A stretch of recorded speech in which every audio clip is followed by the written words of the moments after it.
how to properly use Ogerpon in Pokemon Scarlet and Violet.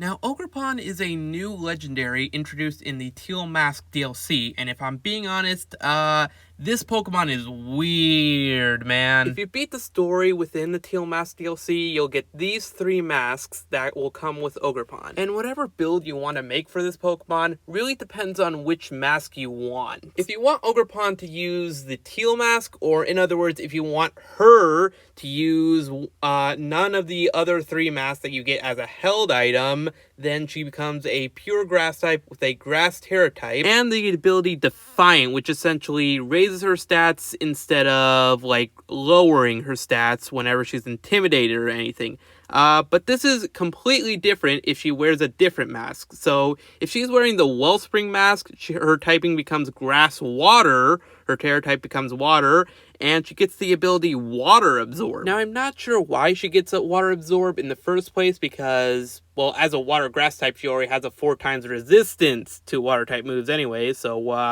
I'm not sure why she gets this ability with the Wellspring mask, but well, she can be useful if you, like, pair her up with, like, an entire team that's weak to water, so, you know, it can be useful. With the Cornerstone mask, she becomes a Grass Rock type, her Tera type changes to Rock, and her ability is Sturdy, which essentially prevents her from getting one-hit KO. And finally, the Hearth Flame mask essentially changes her typing to Fire Grass, her Tera type becomes Fire, and she gets the ability Mold Breaker. Okay, Water Absorb at least made sense for a water type, but Mold Breaker just doesn't. Regardless, Mold Breaker is still a very good ability for Ogerpon because she knows a lot of good moves that can really take advantage of this ability. Now, this is Pokemon after all. I mean, you don't have to like completely like copy and paste my build from like top to bottom. However, I highly recommend you at least use 2 of the moves that I'm about to go over. First up, Ivy Cudgel. Now, Ivy Cudgel is Ogerpon's signature move. It's a 100 base power physical move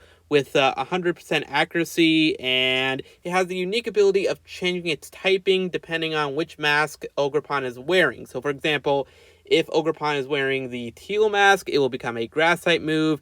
If she's wearing the Hearth Flame mask, it will become a Fire type move, etc., etc. So in other words, no matter what your Tera type is, Ivy Cudgel will always be double Tera Stab, which is pretty freaking good. Brick Break because, well, it's just a good fighting type move to have overall because it has 75 base power and it destroys stuff like Reflect, Aurora Veil, and stuff like that. Swords Dance because, well, she is a physical attacker. I mean, that's pretty self-explanatory. And Full Swipe. Now, if you don't know what Full Swipe is, it's essentially one of the best Pokemon moves that a Pokemon can learn because it's essentially a move that cannot kill a Pokemon. It will just leave it at 1% health no matter what, which makes it one of the best moves possible to catch overworld Pokemon like Shinies and or Legendaries. And thanks to Mold Breaker, it can now hit Ghost types. For IVs, again, you don't have to completely copy and paste what I did. However,